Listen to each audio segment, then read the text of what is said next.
Dériver une bijection inverse. L'exemple de l'exponentielle.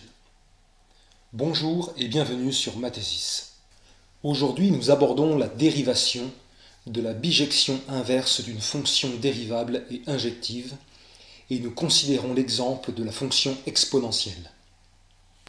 Les relations entre les propriétés de monotonie, continuité et dérivation d'une fonction d'une variable réelle permettent de dériver formellement la bijection inverse d'une fonction injective et dérivable. L'exemple le plus représentatif est peut-être celui de la fonction exponentielle, réciproque du logarithme népérien. Monotonie, continuité, dérivation.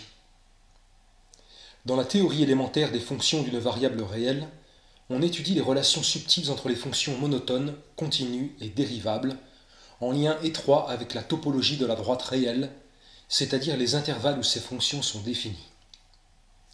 Rappelons qu'un intervalle de l'ensemble R est un sous-ensemble I de R, tel que pour tous AB éléments de I, le segment AB, c'est-à-dire l'ensemble des nombres réels compris au sens large entre A et B, est tout entier inclus dans I.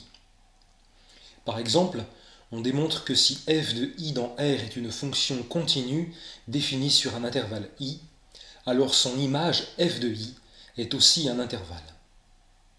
On sait aussi qu'une telle application est injective si et seulement si elle est strictement monotone, c'est-à-dire strictement croissante ou strictement décroissante.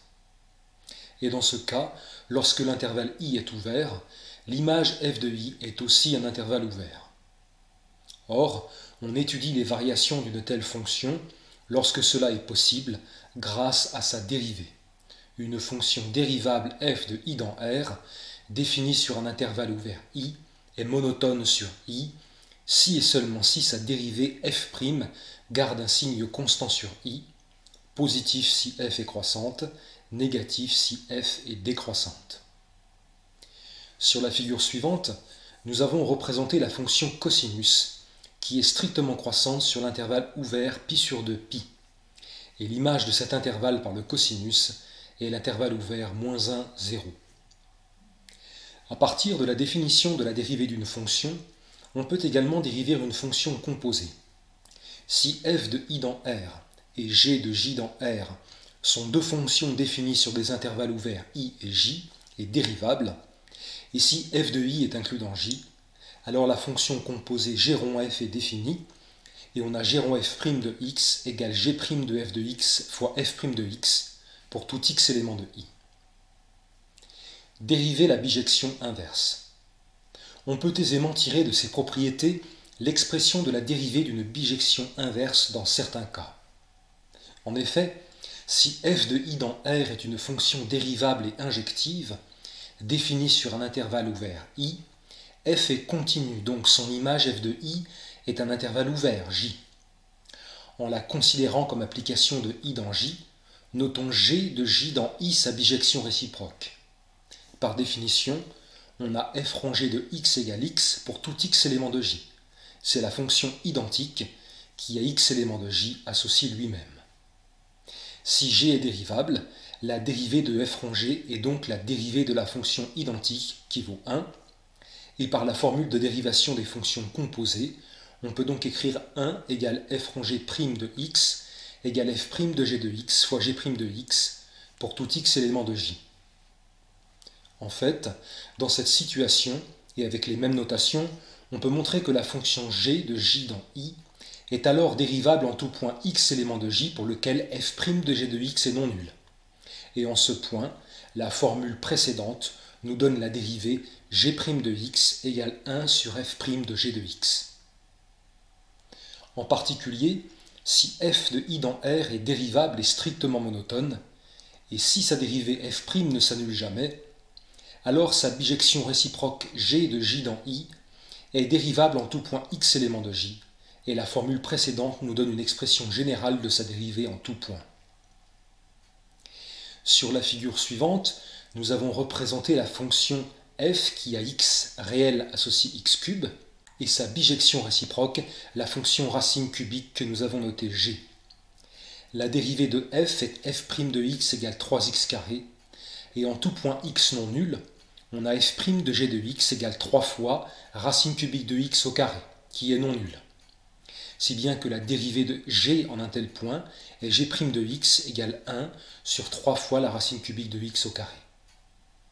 Ici, la fonction f est strictement croissante, et pourtant sa dérivée s'annule en x égale 0, point où la fonction réciproque g n'est pas dérivable. Dériver la fonction exponentielle. Comme application de la formule de dérivation d'une bijection inverse, nous allons montrer que la dérivée de la fonction exponentielle est égale à la fonction elle-même, c'est-à-dire que pour tout x réel, on a exponentielle prime de x égale exponentielle de x. Pour cela, rappelons la définition usuelle de la fonction exponentielle. Par les propriétés de l'intégrale de Riemann, on définit d'abord la fonction logarithme népérien de r plus étoile dans R par l'expression logarithme de x égale l'intégrale de 1 à x de 1 sur t dt pour tout nombre réel x strictement positif. Autrement dit, le logarithme est la primitive de la fonction 1 sur x qui s'annule en x égale 1. On démontre alors que cette application est strictement croissante et que sa limite en 0 est moins l'infini et sa limite en plus infini est plus infini. Si bien que, comme le log est par définition dérivable, de dériver 1 sur x, il s'agit d'une bijection de r plus étoile sur r. Par définition, la fonction exponentielle est alors la bijection réciproque du logarithme, soit l'unique application de r dans r plus étoile, telle que pour tout t élément de r plus étoile et x éléments de r, on est exponentielle de log de t égale t, et log de exponentielle de x égale x. Appliquons alors le théorème énoncé et la formule écrite précédemment, avec f égale log, i égale r plus étoile, g égale exponentielle et j égale r.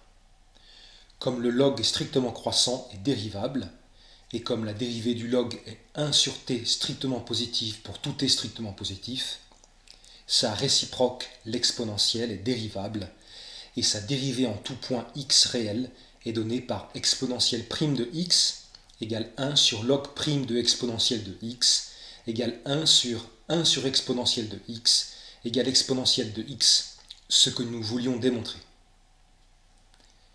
Sur la figure suivante, nous avons représenté en bleu le graphe de la fonction logarithme et en rouge le graphe de la fonction exponentielle, sa bijection inverse. Les deux fonctions sont strictement croissantes, comme le prédit la théorie, et leurs graphes sont symétriques par rapport à la droite d'équation y égale x, puisqu'elles sont réciproques. La dérivée de la fonction exponentielle est égale à elle-même en tout point, donc la pente de la tangente au point x exponentielle de x et la valeur de la fonction soit exponentielle de x, ce qui donne au graphe de cette fonction son allure caractéristique. En particulier, la pente en x égale 1 est le nombre e, base de l'exponentielle. C'est tout pour aujourd'hui. N'oubliez pas de vous abonner et si vous avez appris ou compris quelque chose, de donner un vote positif. À bientôt sur Mathésis.